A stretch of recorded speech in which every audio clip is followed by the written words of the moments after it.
사랑하는 연합교회 교우 여러분, 오늘은 4월 세 번째 주일이며 부활절 셋째 주일이기도 합니다. 이 예배를 통해서 하나님께서 우리 모두에게 은혜를 베푸시고 그분의 사랑의 밝은 빛으로 우리들을 따뜻하게 비추어 주시기를 바랍니다.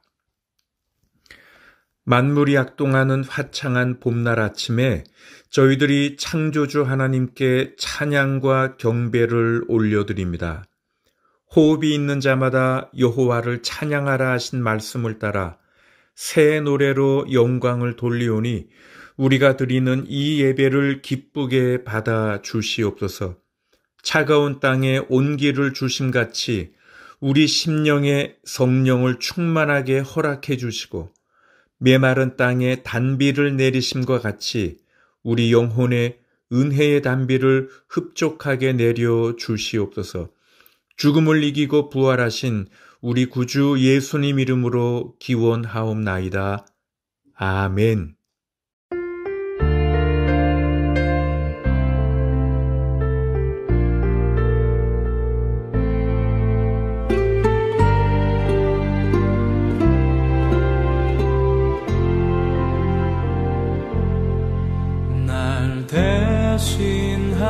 대신하여 지신 십자가로 은혜 구하며 지금 나갑니다.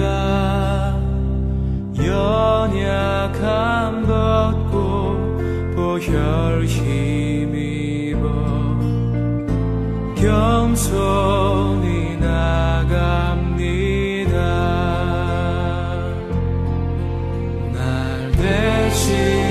대신하여 지신 십자가로 은혜 구하며 지금 나갑니다. 연약함 벗고 보혈 힘입어 겸손히 나갑니다.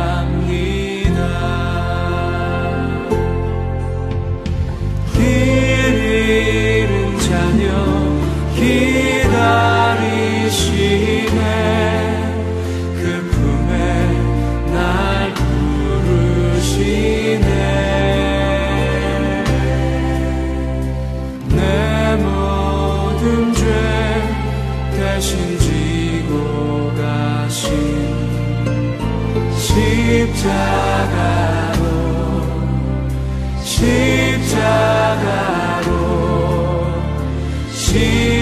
십자가로 갑니다.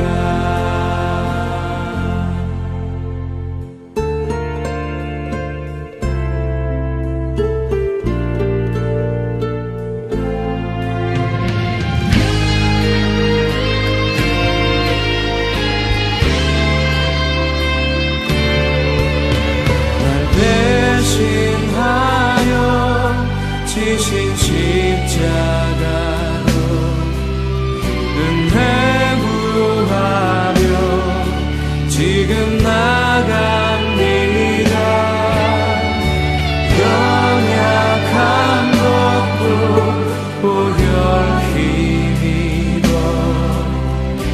겸손히 나갑니다.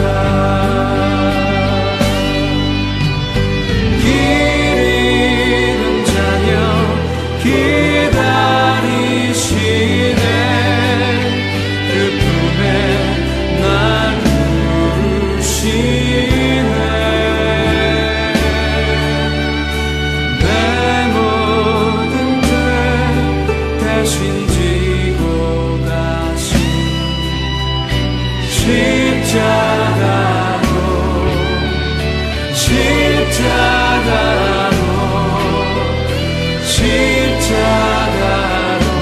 갑니다. 십자가로 갑니다.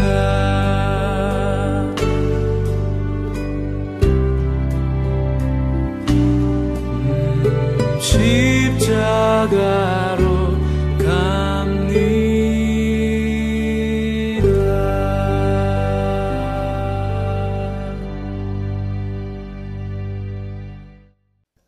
오늘 하나님 말씀은 누가복음 24장 36절에서 48절입니다. 부활절 세 번째 주일 복음서 말씀입니다. 그들이 이런 이야기를 하고 있을 때에 예수께서 몸소 그들 가운데 들어서서 말씀하셨다. 너희에게 평화가 있어라. 그들은 놀라고 무서움에 사로잡혀서 유령을 보고 있는 줄로 생각하였다. 예수께서는 그들에게 말씀하셨다. 어찌하여 너희는 당황하느냐? 어찌하여 마음에 의심을 품느냐? 내 손과 내 발을 보아라. 바로 나다. 나를 만져보아라. 유령은 살과 뼈가 없지만 너희가 보다시피 나는 살과 뼈가 있다. 이렇게 말씀하시고 그는 손과 발을 그들에게 보이셨다. 그들은 너무 기뻐서 아직도 믿지 못하고 놀라워하고 있는데 예수께서 그들에게 말씀하셨다. 여기에 먹을 것이 좀 있느냐? 그래서 그들이 예수께 구운 물고기 한 토막을 드렸다. 예수께서 받아서 그들 앞에서 잡수셨다. 예수께서 그들에게 말씀하셨다. 내가 전에 너희와 함께 있을 때에 너희에게 말하기를 모세의 율법과 예언서와 시편에 나를 두고 기록한 모든 일이 반드시 이루어져야 한다고 하였다. 그때 예수께서는 성경을 깨닫게 하시려고 그들의 마음을 열어주시고 그들에게 말씀하셨다. 이렇게 기록되어 있다.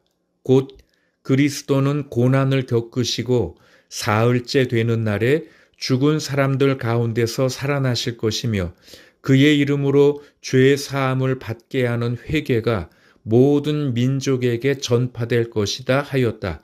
예루살렘에서부터 시작하여 너희는 이 일의 증인이다. 이것은 하나님 말씀입니다. 아멘. 여러분들이 자신들을 훌륭한 성서학자로 여기지 않더라도 아마도 여러분들은 평화를 뜻하는 구약 성경의 히브리 단어를 알고 계실 것입니다. 그것은 바로 샬롬이라는 말입니다. 요즘은 교회에서 샬롬이라는 히브리 단어가 아멘, 할렐루야 등의 단어와 함께 흔하게 쓰이는 히브리어가 되었습니다. 그래서 우리 크리스찬들에게 샬롬이란 단어는 전혀 어색하게 들리지 않습니다. 이곳에서 영어로 편지를 쓸 때 보면 편지 제일 마지막에 sincerely 아니면 truly 이런 말들을 많이 하죠. 그런데 저희 어떤 서양 친구 목사는 이메일을 보낼 때 꼭 제일 마지막에 샬롬이라는 말을 써넣기도 합니다. 이 샬롬은 평화, 평강 아니면 평안을 의미하는 말로 이스라엘 사람들이 서로 만날 때 자연스럽게 나누는 인사말이기도 합니다. 그리고 이 샬롬은 헬라어로는 에이레네라고 하는데 이 에이레네의 경우도 샬롬과 같이 인사말로도 사용되었습니다. 그래서 누가복음 10장 5절부터 보면 어느 집에 들어가든지 먼저 이 집에 평화가 있기를 빕니다 하고 말하여라. 거기에 평화를 바라는 사람이 있으면 너희가 비는 평화가 그 사람에게 내릴 것이요. 그렇지 않으면 그 평화가 너희에게 되돌아올 것이다. 그래서 이 에이레네라는 이 헬라어 평화라는 말도 샬롬과 마찬가지로 인사말로도 사용되었습니다. 영어 이름 중에 아유린이라는 이름이 있지요. 이 아유린이라는 이름이 바로 이 샬롬의 헬라어 말인 에이레네에서 나온 말입니다. 그러므로 아유린이라는 이름의 뜻이 바로 평화인 거지요.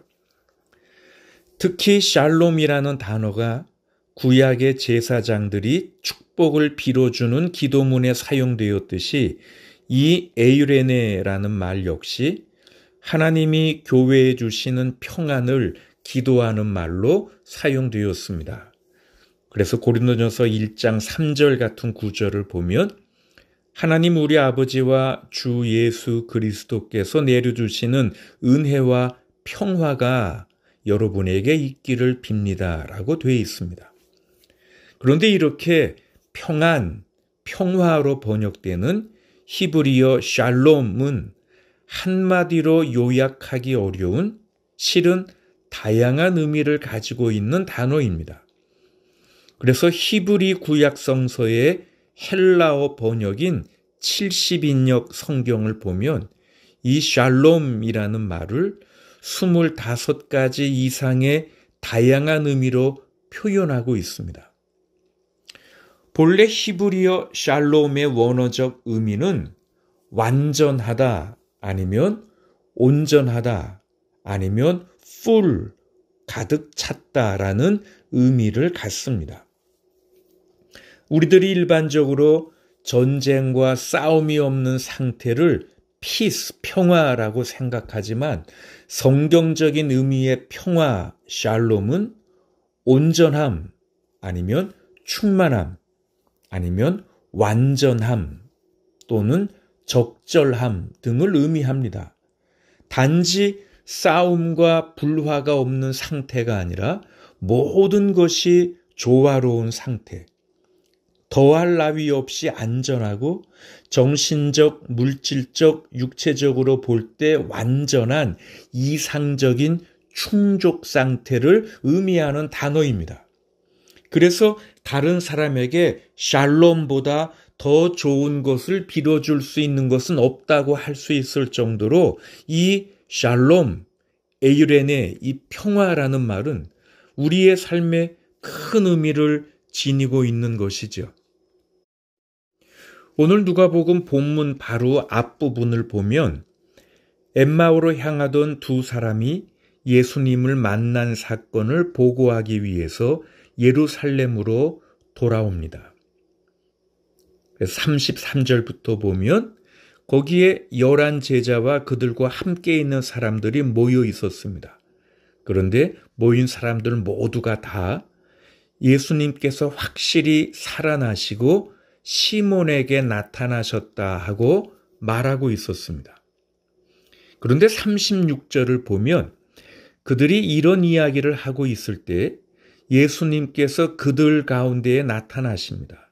그리고는 이렇게 말씀하십니다. 너희에게 평화가 있어라. 그리고 41절을 보면 그들은 믿기지 않을 정도로 기쁘고 놀라워했습니다. 우리들이 잘 아는 구약 이사야서 9장을 보면 예수 그리스도께서 평화의 왕으로 예언돼 있음을 알 수 있습니다. 한 아기가 우리를 위해 태어났다. 우리가 한 아들을 모셨다. 그는 우리의 통치자가 될 것이다. 그의 이름은 놀라우신 조언자, 전능하신 하나님, 영존하시는 아버지, 평화의 왕이라고 불릴 것이다. 이스라엘 백성들은 진정한 평화의 길을 알지 못하고 있었습니다. 그런데 평화의 왕으로 오신 예수님께서 평화의 복음을 전하셨습니다. 사도행전 10장을 보면 하나님께서는 이스라엘 자손에게 말씀을 보내셨는데 곧 예수 그리스도를 통하여 평화를 전하셨습니다. 요한복음 14장을 보면 나는 평화를 너희에게 남겨준다. 나는 내 평화를 너희에게 준다. 내가 너희에게 주는 평화는 세상이 주는 것과 같지 않다. 너희는 마음에 근심하지 말고 두려워하지도 말아라. 여러분 그렇습니다. 예수 그리스도께서 가져온 것은 평화의 복음이고 참된 평화를 확립하는 평화의 길이었습니다. 그런데 지금 죽음에서 부활하신 예수님께서 다시 제자들에게 나타나셔서 그들에게 평화를 선언하십니다. 그리고 제자들은 그런 주님으로 인해 말할 수 없이 기뻐하고 있습니다. 그런데 이것이 오늘 이야기의 전부는 아닙니다. 또 다른 곳, 특별히 요한복음을 보면 부활하신 예수님께서 제자들에게 나타나서 말씀하십니다. 너희에게 평화가 있기를 빈다. 아버지께서 나를 보내신 것 같이 나도 너희를 보낸다. 그리고 그들에게 이렇게 말씀하신 다음에 그들에게 숨을 불어넣으시고 예수님이 말씀하십니다. 성령을 받아라.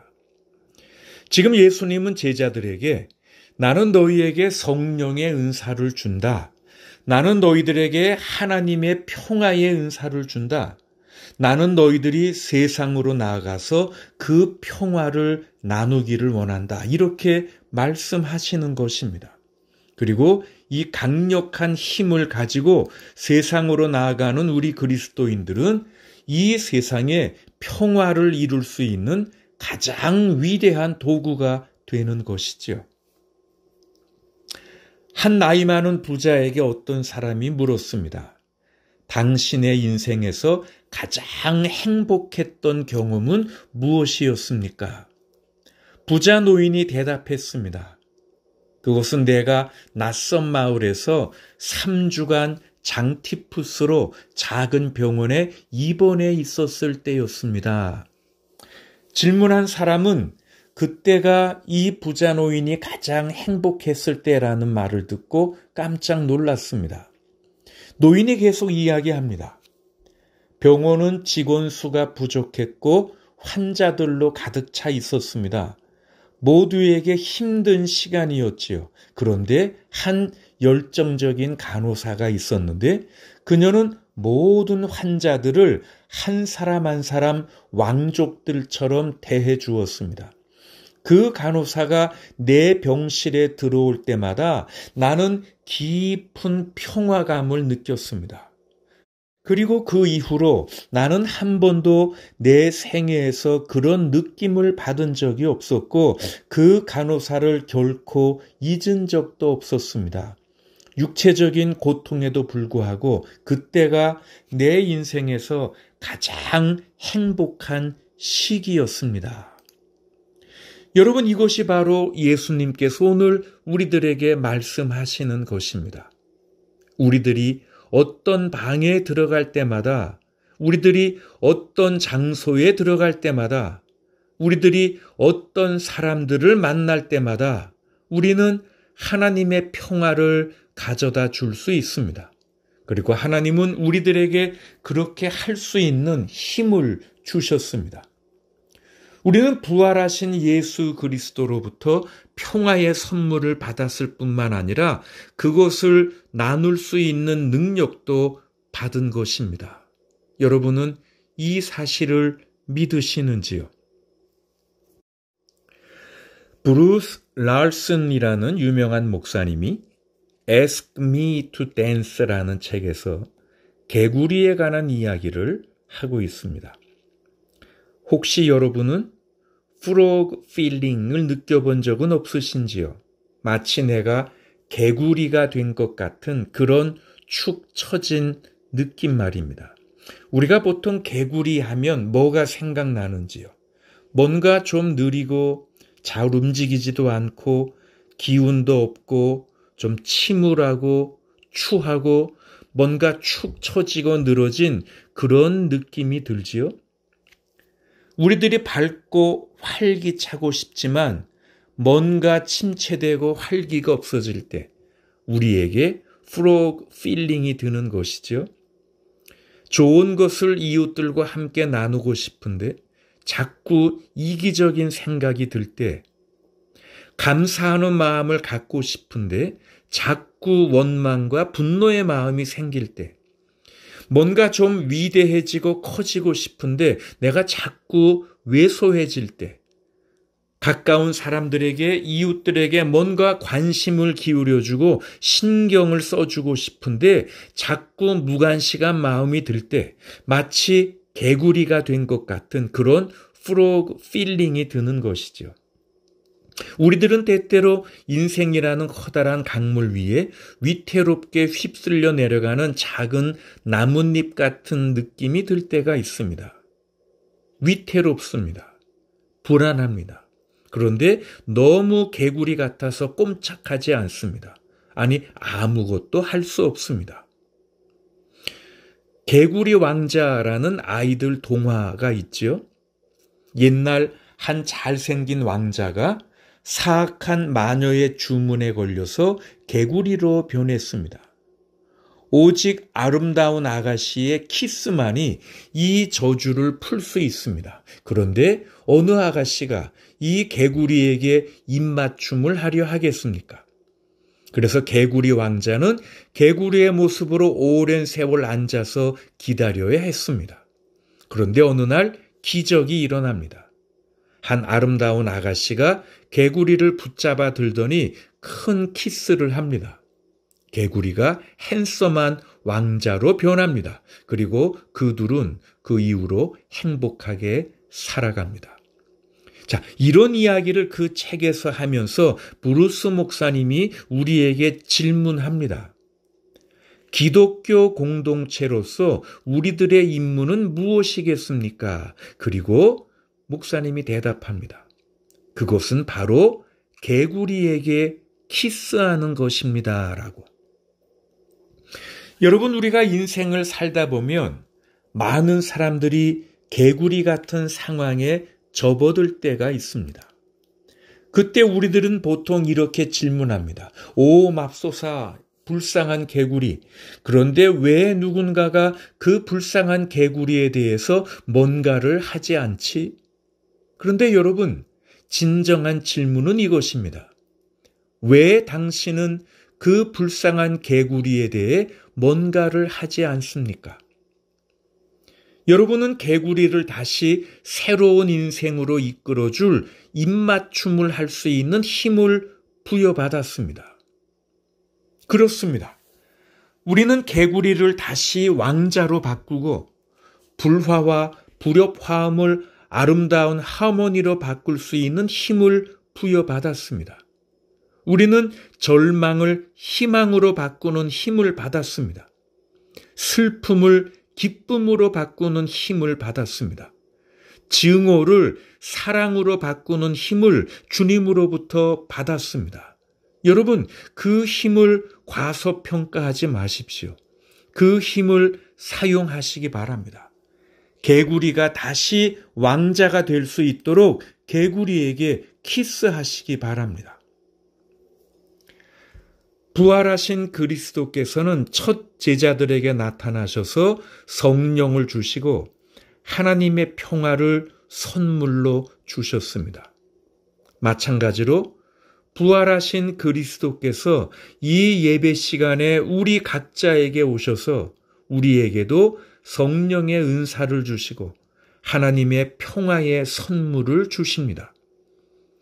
부활하신 그리스도께서는 이 강력한 선물을 나누라고 그분의 첫 제자들을 세상에 보내셨습니다. 너희에게 평화가 있기를 빈다. 아버지께서 나를 보내신 것 같이 나도 너희를 보낸다. 마찬가지로 부활하신 예수님께서 저와 여러분들도 세상으로 보내셔서 이 선물을 나누게 하십니다. 일전에 이런 재미있는 이야기를 읽은 적이 있었습니다. 한 작은 강아지가 그만 자동차에 치여서 부상당한 채로 옆 길가에 쓰러져 있었습니다. 그런데 마침 지나가던 한 의사 선생님이 그 개가 아직 살아있는 것을 눈치채고 차를 세우고는 개를 태워서 집으로 데리고 갔습니다. 의사 선생님은 그 개가 기절해 있었고 약간의 상처와 찰과상을 입었지만 그 외에는 괜찮다는 것을 발견했습니다. 그런데 그가 그 개를 되살리고 상처를 치료하고 집안에서 착오로 그 개를 운반하던 중에 갑자기 그 개가 그의 품에서 뛰어내려 뛰쳐나갔습니다. 정말 배은망덕한 개로군. 의사는 혼잣말처럼 말하며 더 이상 그 작은 강아지에 대한 생각을 하지 않기로 했습니다. 그런데 그 다음날 저녁 그의 집 문을 긁는 소리가 들렸습니다. 그래서 문을 열었더니 어제 치료해 주었던 그 작은 개가 다른 다친 개와 함께 와 있었다는 그런 이야기였습니다. 여러분 혹시 리플 이펙트라는 말을 들어보셨습니까? 이 이야기가 바로 리플 이펙트에 대한 이야기입니다.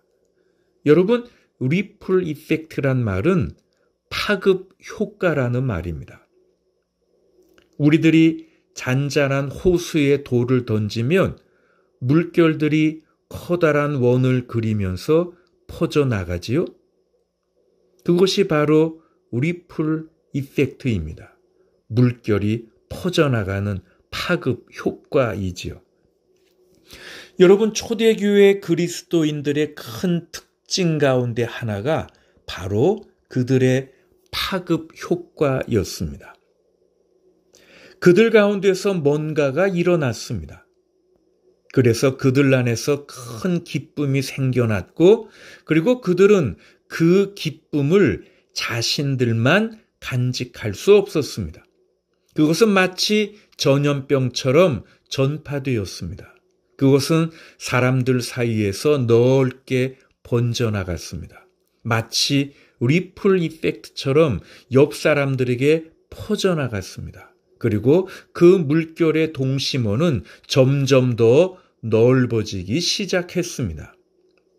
우리 연합교단 영어 찬송가 중에 Draw the Circle Wide라는 찬송의 제목이 있습니다.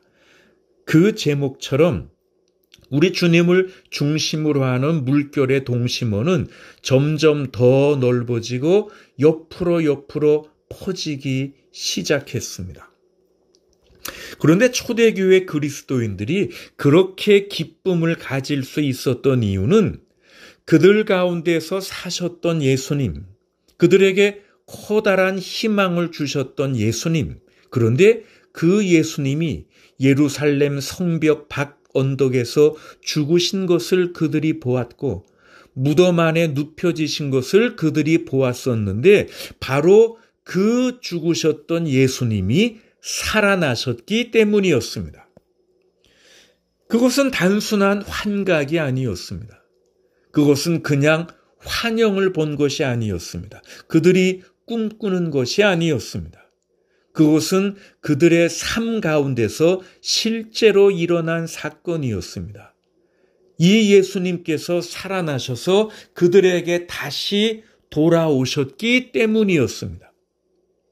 사랑하는 교우 여러분, 다시 사신 예수님께서 지금 우리에게 임재하십니다. 그 부활의 주님께서 지금 우리와 함께 하십니다. 그렇다면 여러분, 우리들에게도 억제할 수 없는 이 놀라운 기쁨이 있지 않겠습니까? 그래서 우리들에게도 이 리플 이펙트가, 이 파급 효과가 나타나야 하는 거죠. 어디를 가든 누구를 만나든 하나님의 평화를 가져다 주는 그런 복된 사람들이 되시기를 바랍니다. 우리를 통해서 만들어지는 동심원이 그 리플 이펙트가 점점 더 넓어지기를 축복합니다. 샬롬.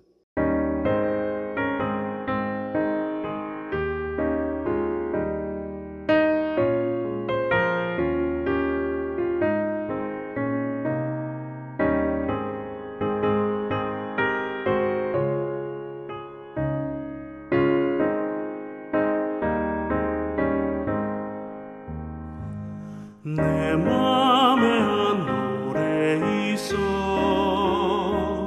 나 즐겁게 늘 부르네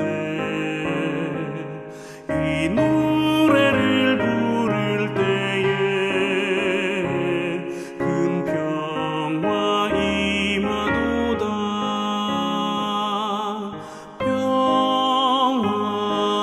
평화 하나님 주신 선물 그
이 땅에 평화의 왕으로 오신 주님, 부활 후 다시 제자들에게 나타나셔서 평화를 선언하시고 성령을 받아라 말씀하시며 그들을 세상으로 파송하신 주님, 이 시간 예배드리는 우리들에게도 주님의 평화를 내리시고 거룩한 영으로 충만케 하여 이 땅에 주님의 샬롬을 전하며 평화를 이루는 사람들이 되게 하여 주시옵소서. 부활의 주님을 마음에 모시고 살아가는 이 삶의 행복을 고백합니다. 때로 절망과 낙심에 빠지기도 하지만 죽음을 이기신 주님을 믿기에 우리가 다시 일어설 줄 믿습니다. 환난과 고난, 아니 죽음일지라도 우리를 그리스도의 사랑에서 끊지 못할 것을 알기에 예수 그리스도를 통해 나타난 하나님의 사랑이 죽음 모두를 정복하셨음을 알기에 아멘 오십시오 주 예수님 기대하며 우리의 시간을 기쁨과 승리의 시간으로 바꾸어 갑니다. 사랑하는 모든 교우들의 형편과 처지를 아시는 하나님, 필요에 따라 믿음의 용기와 확신을 주시옵고 말할 수 없는 하늘의 위로를 내리시며 오늘을 위한 인내와 내일을 위한 희망을 우리들에게 허락하여 주시옵소서. 교우들의 사업터 위에 큰 은혜를 베푸셔서 이 고난의 시간들을 잘 견뎌내게 하옵시고 연로하신 교우들의 매 순간순간 하나님이 베푸시는 평안과 기쁨이 가득하며 간절히 주님의 도우심을 구하고 바라는 마음마다 기도 응답의 확신이 넘쳐나며 하나님의 때에 하나님의 방법으로 우리의 기도에 응답 내려 주시옵소서. 지금은 우리 주 예수 그리스도의 은혜와 아버지 하나님의 크신 사랑과 성령님의 사귐과 인도하심과 위로하심과 치유하심이 부활하신 주님이 주시는 평화를 받아 온 세상에 그 평화를 전하는 자로 살려는 모든 교우들 위해 그 가정과 생업과 자녀들 위해 지금부터 영원토록 함께 하시기를 간절히 축원하옵나이다. 아멘.